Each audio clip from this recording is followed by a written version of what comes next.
ایک رائے میں پڑھ رہا تھا امام زرکشی کی، وہ یہ کہتے ہیں کہ جو متشابہات رکھ دی گئی ہیں تو اس کا ایک مقصد یہ بھی ہے کہ علماء قرآن مجید میں غور کریں، ان کی دلچسپی کا سامان اس میں پیدا ہو اور اس کے ذریعے سے قرآن مجید ان کے غور و تدبر کا مرکز و محور بن سکے۔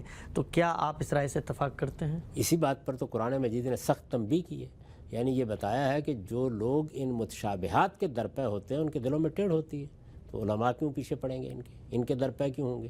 قرآن مجید نے تو ہمیں جو بنیادی اخلاقیات سکھائے ہیں ان میں یہ کہا ہے کہ لا تقف ما لیس لک بہ علم، جس چیز کا علم تمہاری گرفت میں نہیں ہے اس کے درپے بھی نہیں ہونا چاہیے۔ تو ایک سچا عالم اس کے درپے کیوں ہوگا؟ وہ تو سب سے پہلے یہ جان لے گا کہ ان کے معنی مجھے معلوم کرنے ہیں، معنی پر مجھے غور کرنا ہے، اس سے جو تصویر بنتی ہے میرے سامنے اس تصویر کی بنیاد پر ایک اجمالی ایمان رکھنا ہے اور اس ایمان کے استدلال کو لوگوں کے سامنے واضح کرنا ہے۔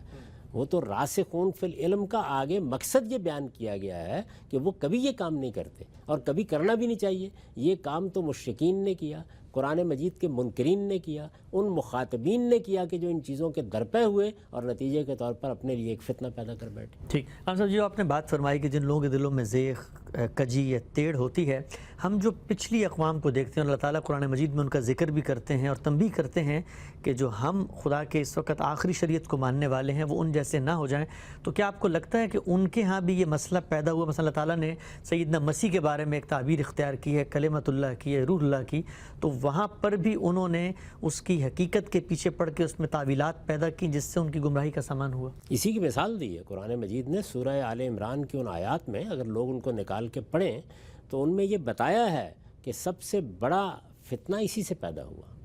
یعنی لوگوں کو چاہیے یہ تھا کہ وہ اللہ کی کتاب جس طرح کے بات کو بیان کرتی ہے اس میں سے محکمات پر نگاہ رکھتے، یعنی ان چیزوں کو دیکھتے جو انہیں ماننی تھیں۔ ہمیں ماننا کیا تھا کہ ہماری کائنات کا ایک پروردگار ہے، ہمارا ایک خالق ہے، وہی اس دنیا کا بادشاہ ہے، وہی تنہا معبود ہے۔ ان چیزوں میں سے کون سی بات ہے جس کو سمجھنے میں دقت ہوتی ہے؟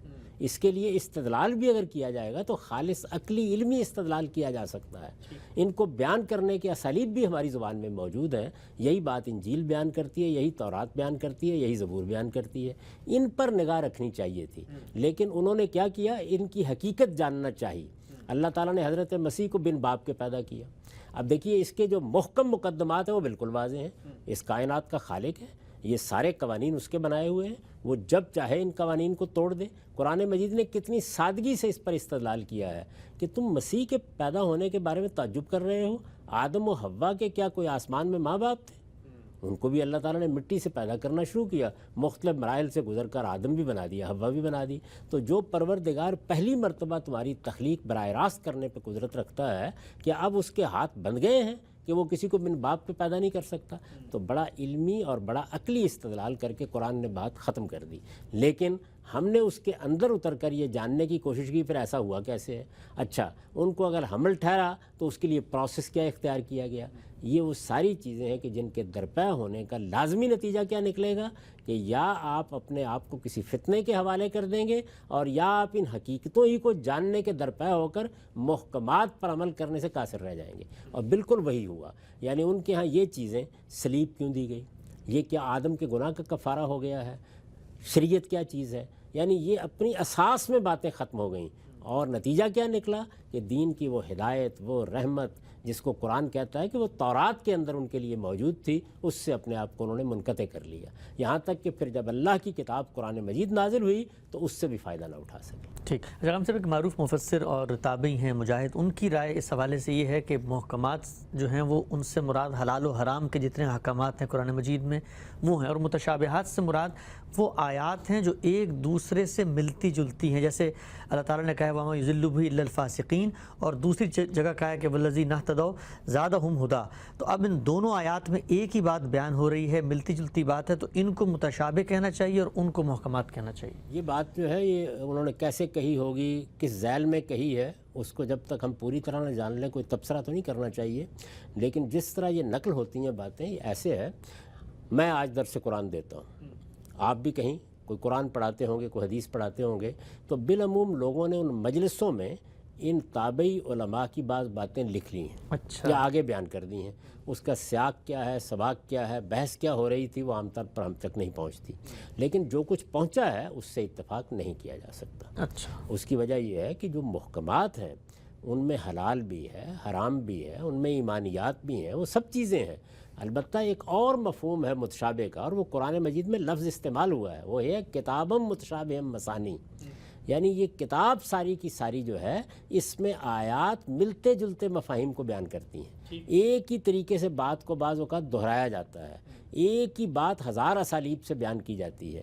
وہ چیز پیدا ہو گئی ہے اس کی کتاب میں کہ ایک پھول کا مضمون ہو تو 100 رنگ سے باندھو.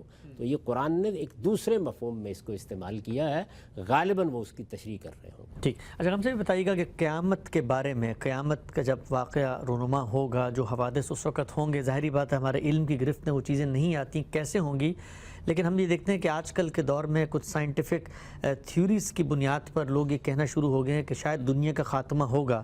تو کیا آپ کو لگتا ہے یہ بھی ایک ایسا امر، ایسا مضمون جو کہ انسانوں کے علم میں نہیں تھا، متشابہ تھا، اور آگے یہ محکم ہو سکتا ہے کسی سائنٹیفک تھیوری سے؟ تو کیا مسلمانوں کو اس علم کو سیکھ کے دنیا کو بتانا چاہیے کہ یہ جو ایک بات کی گئی ہے اس کی حقیقت متوقع ہے؟ قرآن مجید قیامت کے بارے میں یہ تصور پیش نہیں کرتا. یہ بہت واضح طور پر سمجھ لینا چاہیے کہ وہ کوئی تدریجی ارتقائی عمل ہے. وہ یہ کہتا ہے وہ بغتتاً آئے گی. تم سوئے ہوئے ہو سکتے ہو، تم کھیل کود میں مصروف ہو سکتے ہو، تم تعلیم تدریس میں مصروف ہو سکتے ہو. دنیا اسی طریقے سے چل رہی ہوگی کہ یک بیک نفخ صور ہو جائے گا. تو اس لیے قرآن مجید نے یہ بتایا ہے کہ جب یہ کائنات وجود میں لائی گئی تو اس وقت ایک تدریجی عمل ہے جس سے اس کو گزارا گیا. یعنی وہ اربوں سال پر پھیلا ہوا عمل ہے، لیکن جب اس کا خاتمہ کیا جائے گا تو بس ایک سور پھونک دیا جائے گا، اور جب دوبارہ لوگوں کو اٹھایا جائے گا تو اس وقت بھی ایک سور پھونک دیا جائے گا. تو اس طرح اللہ تعالیٰ نے یہ بات بتائی ہے کہ قیامت کا معاملہ اس پر قیاس نہیں کیا جا سکتا. یہ اصل میں دنیا کی ابتدا کے بارے میں، یہ دنیا ہے تو فانی، یعنی یہ کائنات جو کچھ بھی بنائی ہے اللہ تعالیٰ نے، اس کو ایک دن ختم ہونا ہے، اپنی موجودہ صورت میں ختم ہونا ہے. تو اس وجہ سے انسان جب اس کے ماضی کو دیکھتا ہے تو خیال کرتا ہے کہ سورج کی روشنی بتدریج کم ہو جائے گی، سورج زمین کے بتدریج قریب آ جائے گا، تھوڑا تھوڑا قریب آ رہا ہے تو قیامت آ جائے گی. قیامت کا یہ تصور قرآن نے نہیں دیا. ٹھیک. وہ بغتتاً آئے گی، اچانک آئے گی، سوتوں جاگتوں کے اوپر آ جائے گی. اور اس وقت یہ نہیں بتایا گیا کہ تم لوگ انتظار کر رہے ہوگے اس بات کا یا اس وقت جیتے بھی ہوگے. آپ خود سوچئے کہ سورج کے قریب آنے کا عمل اگر سائنسی طریقے سے، کسی ارتقائی طریقے سے ہو رہا ہو تو آپ بچیں گے ہی کہاں؟ قرآن مجید ایک بالکل دوسرا تصور پیش کرتا ہے. ٹھیک. ہم صاحب آخری سوال آج کی نشست کا، وہ سوال یہ ہے کہ قرآن مجید نے ان چیزوں کو جن کا ہم علم نہیں رکھتے، جن کو ہم نے دیکھا نہیں ہے، وہ نادیدہ عالم اس کو مثالوں سے بیان کرتا ہے یا ہمارے علم کی ٹرمینالوجیز ہی میں اس کو ریلیٹ کرتا ہے. سوال عام طور پہ یہ پوچھا جاتا ہے کہ قرآن نے جب جنت جہنم کے تصورات کو بیان کیا تو جو مثالیں بیان کی وہ سب کی سب وہ ہیں کہ جو ایک قبائلی معاشرت یا عربوں کے لیے کوئی ترغیب کا باعث بن سکتی ہے. مثلا دودھ کی نہریں ہیں اور شہد ہے، لیکن آج کی دنیا میں رہنے والے لوگ، ان کے لیے رغبات اور توجہات اور مثالوں کی دنیا بالکل دوسری ہے. تو اس میں ہمارے لیے اس تصور کی ایک ویگ سی تصویر حاصل کرنا یہ کیسے ممکن ہوگا؟ جیسے انسان ایک چیز سے دوسری چیز کو قیاس کرتا چلا جاتا ہے. ظاہر ہے کہ اس وقت جو لوگ سامنے تھے ان کو آپ یہ بتاتے کہ جنت میں جہاز چل رہے ہوں گے، یہ بتاتے کہ اس میں سیارے اڑ رہے ہوں گے، یہ کیسے بتاتے؟ ان کے لیے تو وہی تصویر موزوں تصویر ہوگی جس سے وہ واقف ہے. چنانچہ جو بادشاہوں کے محلات، ان کے نیچے بہتی ہوئی نہریں، ان کے باغات، جو تصویر ان کے سامنے موجود تھی اسی کو بنیاد بنا کے قرآن مجید نے ان کے سامنے ایک تمثیل رکھ دی اور یہ بتا دیا کہ اس سے تم جنت کی نعمتوں کا کچھ اندازہ کر سکتے ہو. دوزخ کے معاملے میں یہی طریقہ اختیار کیا. یہی طریقہ موضوع ہے. جس طرح بحثیت مجموعی پوری انسانیت کا لحاظ کر کے آپ بات کرتے ہیں، اسی طرح جو اولین مخاطبین ہیں ان کا بھی لحاظ کیا جائے گا. اگر آپ وہ لحاظ نہیں کریں گے تو کلام ان کے لیے ناقابل فہم ہو جائے گا، تو پھر ہم تک کیسے پہنچے گا؟ تو اب ہمیں کیا کرنا ہے وہ یہ کہ ہم اس وقت کی دنیا کے لحاظ سے اس تصویر کو سمجھیں اور آج کی دنیا سے اسے متعلق کر لیں، اور متعلق کرنے پر بھی اکتفا نہ کریں بلکہ یہ کہیں کہ ہمارے پروردگار نے یہ بتا دیا ہے کہ وہاں تک جہاں تک تمہارا خیال بھی نہیں جاتا میں اس جنت کو آباد کر دوں گا. تو قرآن مجید نے دوسرے موقعوں پر اسی لیے یہ تصویر کھینچی کہ تمہاری آنکھیں وہاں پر جو کچھ دیکھیں گی اس کا نہ دنیا میں کسی نے کبھی تصور کیا، نہ یہاں کسی نے وہ بات سنی.